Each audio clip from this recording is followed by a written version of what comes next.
Hello everyone, this is Arpita. Welcome to my channel. In this video, we are going to learn about how to use functions in Power Query or how we can create some functions in Power Query editor. If you want to download this code, please check the video description to download the code and you'll find the GitHub link. Let's go to Power Query editor.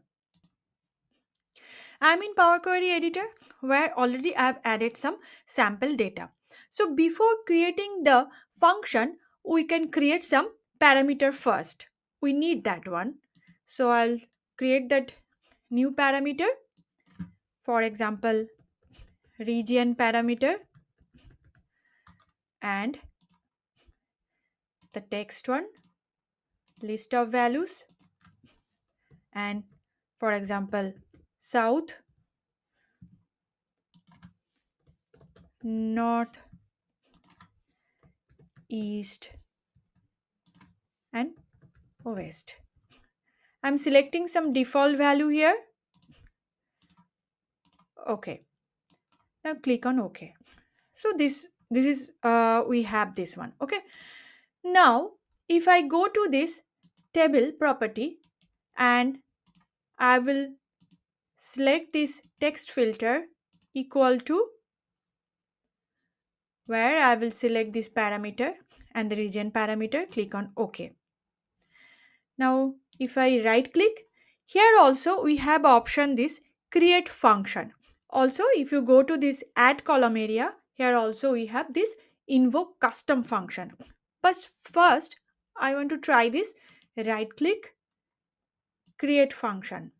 If I create any function, by default it will ask for this parameter. Okay, so let us create function, something new. Click on OK. Here if you see that our function is there. Now if I click on select something south and click on OK, automatically I'm getting a separate another query where the data is filtered with south. Similar way, if you want to select this one north, then click on north. So now you can rename all those query file based on your necessity. I can rename it as a north data, then I can rename it as a south, that another table as a south data. So this is one type of function. Now how will you use this invoke custom function? For that purpose we'll create one blank query first.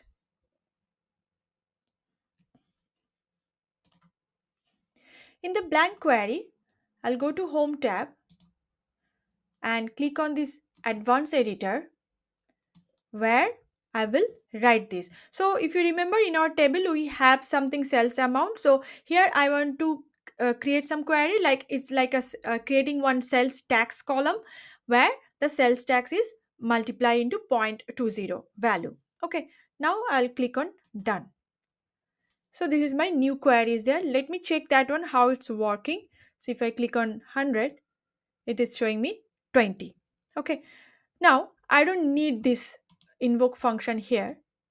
Just delete this one. Now how will you use this query thing? Okay, for that let me go to this table and click on invoke custom function and I will add one column name sales tax. From here I will select this query and from here I will select this sales amount. Okay, now click on OK. If you see this sales tax is there and it will consider this sales amount, that means 8500, and based on that 0.20, so it will calculate this 1700. So from this video, you understood how to create one simple function which is based on our right click for the table that create function and how to use this invoke custom function. So also how to utilize the parameter with our uh, create function area. Okay. I hope you like this video. Please subscribe to my channel and provide your comment and please share with your friends and colleagues. Thank you. Thanks for watching.